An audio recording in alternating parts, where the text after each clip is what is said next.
देखो जे 2 आदमी पर कोई विश्वास मत करिया जा। अच्छा एगो नेता पर एगो सास के बेटा पर, ई दोनों आदमी राजनीति खेलेला।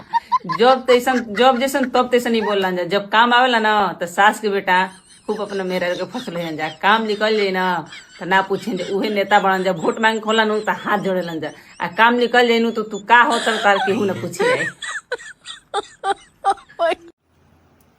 अच्छा तो ठीक कहता नहीं। हम दुइये चीज़ खातिर पढ़ेबे कहीं ना, एगो है चाही बस हमरा कहीं से आई, यही खातिर पढ़ाई ना रुआ के। ध्यान दें, लाइक कीजिए, शेयर कीजिए, कमेंट कीजिए, कैसा लगा। Thank you.